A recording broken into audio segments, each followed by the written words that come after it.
People often ask me whether an MBA is worth it. Well, I paid $180,000 for mine from Chicago Booth, and it has been worth it for me. But I also know people for whom it has not been a good investment of time, money, and effort. So watch this video if you're wondering whether to do an MBA and how to approach this question. So basically, an MBA is worth it if you go to one of the top schools. So I'd say pick the probably top 20 in the world. So have a look at the Financial Times rankings, the Economist rankings, Business Week rankings, kind of top 20, maybe top 30, but not beyond that. And the reason is not necessarily the actual knowledge. So yes, at Chicago Booth, I was literally taught by one of the people who awards the Nobel Prize for Economics. And that was honestly a fantastic experience. But can you get that fantastic experience elsewhere for much less money? Yes, you can get so much learning on Coursera. So I would argue that actually it's not about the courses, it's not about the knowledge. It is about the brand and it is about the network. So essentially, if you get into one of the top business schools in the world, like Chicago Booth or Harvard or Stanford or London Business School, actually where I've been teaching, that's another story. So if you get into one of the top business schools in the world, essentially you have social proof. What that means to other people, to people who don't know you, so employers, prospective partners, whoever you want to impress, it basically says that, okay, these very selective institutions have checked me out and they have decided to let me in. So they have already approved me. So those selective institutions have already gone through a selection process. That basically means that potential employers have to do less work. They're like, okay, well, that means that there are all sorts of other people who are equally as talented or maybe even more talented, but we don't have the time, we don't have the capacity to look for all of them amongst everybody else. Whereas if you have this kind of stamp of approval from an institution with a big brand name, essentially you can carry that stamp of approval, of social proof with you for the rest of your life. So literally, this is why it makes sense to go to the top brand, because with brands that are kind of maybe in the top 40, the fact is you're also going to get a good education. Yes, likely you are, but you're not going to get the same brand recognition. But the price that you pay is still going to be hefty.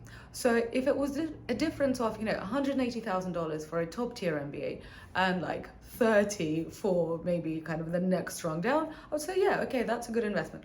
But that is not the difference. So the difference in the kind of outcome you would get in terms of brand and the difference in price, it just doesn't justify it. So basically do what you can to get into the top schools and then do what you can to pay those ridiculous fees because the brand is totally worth it. But then what do you actually do when you have the brand? Well, it's your network. So basically the top schools, they have been generally at the top for a while, which is another thing that I want you to look at. So if you have a look at, say, the Financial Times rankings, there are newer schools, like, for example, Instituto de Empresa in Madrid. It is a great school. It has good rankings. I know some very smart people who've been there. Big fan. However, it is a newer school. It does not have basically the same pedigree, doesn't have the same history.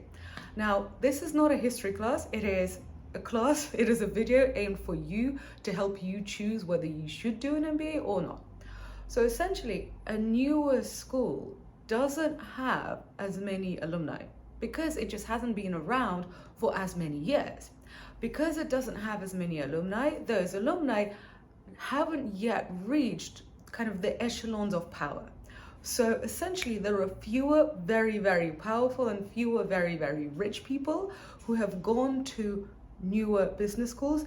So even if that business school is at kind of in the top 10, say, of a Financial Times ranking, it doesn't necessarily mean that the network and the brand recognition is actually going to be where you want it to be.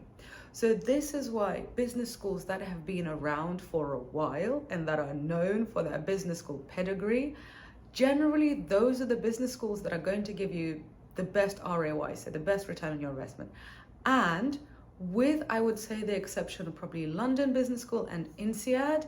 In general, those schools are in the United States. So you see, you can hear my accent. I'm clearly not American, but yet I chose to do my MBA in the United States because, like, the Americans invented MBAs, so they've been around for longer. So to sum up, if you're thinking of doing an MBA, it is really only worth the amount of money, time, and investment that you make if you go to one of the top schools.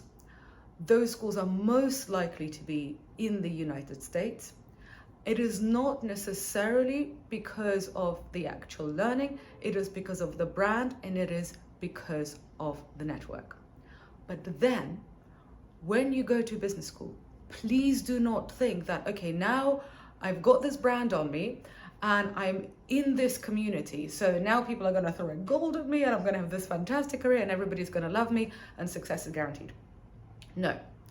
Business school is just another tool. So an MBA is a tool in your toolbox. Yes, it's probably kind of like a Black & Decker power drill. It's not like a little piece of wood that you're going to bash something with, but it is still one of the tools. And what do I know about tools? Well, what we know about tools is that you are the one who has to use them. So, for example, if you have an MBA and it is from a top tier school, but you don't actually make use of it, you don't put your time during the MBA process to good use, you don't know how to get return on your investment, you are likely to be disappointed. So I know people who have gone to Chicago Booth with me who deeply regret their decision and they deeply regret that investment, whereas I got so much out of it. So in the next video, I'm going to talk to you about, okay, when you get to business school, what do you do to make sure that you get the best return on your investment? So if that's what you're interested in, check out the next video.